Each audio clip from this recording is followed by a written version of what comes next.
Review code provided by Sabotage Studios. Thanks guys.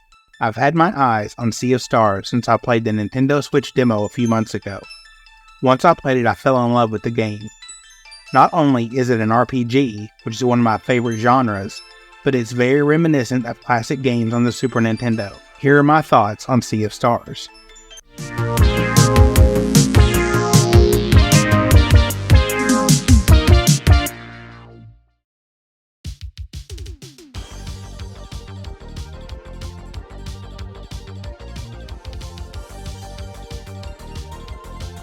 I'm going to try to keep this as spoiler-free as I can. So in a nutshell, Sea of Stars, while being set in the same universe as The Messenger and being a prequel to that game, is an homage to classic role-playing video games, featuring a retro aesthetic and a captivating narrative that revolves around two heroic protagonists, Valere and Zale, children of the Solstice. Individuals gift with the extraordinary ability to harness both the radiant energies of the sun and the mystic allure of the moon. Together they master the art of Eclipse Magic, a formidable force that is the sole means to confront and combat the grotesque abominations conjured by the malevolent alchemist, the Fleshmancer. Can our heroes save the day? Find out next time. I'm just kidding. Let's continue.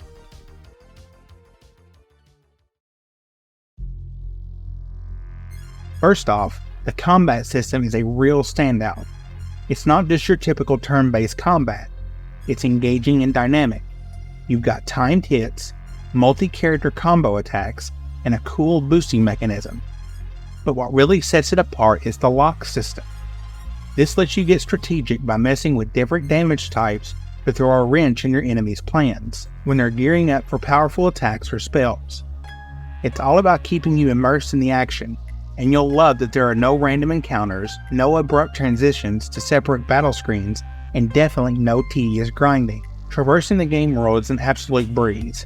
You can swim through clear waters, climb up rocky cliffs, vault over obstacles, take thrilling leaps off precipices, and even hoist yourself up ledges. It's like a platformer's dream come true. Forget about the old school grid-based movement you might be used to in other RPGs. Sea of Stars break free of those constraints, giving you the freedom to explore without feeling tethered to a grid. You'll encounter dozens of original characters, each with their own unique stories and arcs. Sometimes the tale is epic with grand adventures and heroic quests. Other times it's downright hilarious, filled with silly and unexpected moments. But it can also tug at your heartstrings, delivering emotional punches that'll keep you invested in the journey. It's all about classic themes of adventure and friendship, but Sea of Stars, being a Sabotage production, is also packed with jaw-dropping twists and surprises. The visuals in Sea of Stars are an absolute feast for the eyes, and they were the first thing that drew me into this game. As someone who's got a soft spot for the Super Nintendo era, it's like a nostalgic trip back to the classics. Seriously, it's a pixel art wonderland that's left me utterly captivated. One of the most visually stunning games I've ever had the pleasure of playing. I can't even count how many times I put my controller down mid-game just to gaze at my screen, madly hitting the screenshot button to capture those breathtaking moments.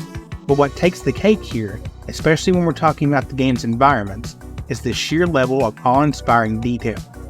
It's like a painter's masterpiece come to life. The colors pop, the settings are incredibly diverse, the animations flow seamlessly, and the way they play with lighting is nothing short of magical. I mean, you can practically feel the passion and dedication that went into crafting this visual wonderland. The lighting in Sea of Stars is absolutely dynamic, leaving nothing to be desired. You'll experience seamless transitions between day and night cycles, be captivated by immersed weather effects, and even witness dramatic occurrences like eclipses or blood moons. These events not only recolor the world around you, but also faithfully cast shadows, creating an incredibly lifelike atmosphere. And let's not forget those beautifully animated cutscenes that weave seamlessly into the story. They're like little works of art that unfold before your eyes. It's safe to say that Sea of Stars is a visual masterpiece in every sense of the word. Now this is something I'm very excited to talk about. The music in Sea of Stars is amazing. Sabotage Studios has a really cool approach to game design, where they're all about bringing those retro vibes into the modern era while keeping what made the classic so special. And it's not just the visuals, they're doing the same with the music and sound.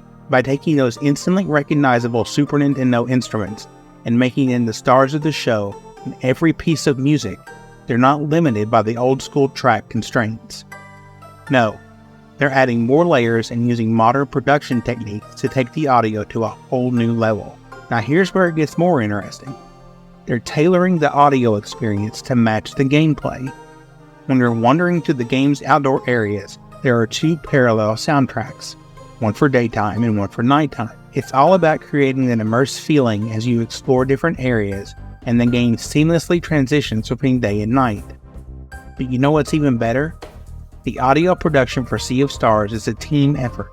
It's a collaborative process where everyone's skills come together to make the game's soundscape truly special. If you're a JRPG enthusiast, you're in for a treat, because the legendary Yasunori Mitsuda, the same genius who composed the unforgettable music classics for Chrono Trigger, Chrono Cross, and the Xeno series, is a guest composer for Sea of Stars. Mitsuda has crafted more than 10 original tracks that are bound to blow your mind. His musical prowess has added a whole new layer of depth to the fantasy world that was created in Sea of Stars. It's like he's sprinkling a bit of his magic to make sure that Sea of Stars pays proper homage to its nostalgic roots while feeling fresh and captivating. I'll be honest with you, I don't think I can recommend Sea of Stars enough. I was instantly hooked when I saw its gameplay teaser a few months ago, and after playing the demo, I knew that I had to add it to my library. I've currently only put about 4 hours into Sea of Stars, but the more I play it, the more I want to play it. Sea of Stars has an exciting goal: to infuse the essence of Sabotage Studios into every aspect of the game. They're on a mission to breathe new life into the classic RPG experience by revamping turn-based combat, enhancing storytelling, taking exploration to the next level, and making interactions with the environment more engaging than ever. But don't worry, amidst all the innovation, they're keeping a generous helping of nostalgia intact to deliver that warm, fuzzy feeling of old-school gaming fun. It's like taking a trip down memory lane while simultaneously embarking on an exciting adventure into the future of RPGs. Drawing inspiration from some iconic games like Illusion of Gaia, Breath of Fire, and Chrono Trigger, the spirit of those games live on in Sea of Stars, making it a nostalgic journey for RPG fans. If you have any interest in Sea of Stars, please try it. There is a 40-minute demo that will give you the gist of the game. Sea of Stars is available on Nintendo Switch, Steam, PlayStation, and Xbox for $34.99. Once again, I want to thank Sabotage Studios for the review code and the chance to promote their game. And I want to thank you for watching this review. If you liked this video, please leave a like. If you didn't, that other button seems to work pretty well too. If you're new here, please consider subscribing to my channel for a plethora of gaming-related content, including game reviews. Thank you all so much for watching, and I'll see you in the next one.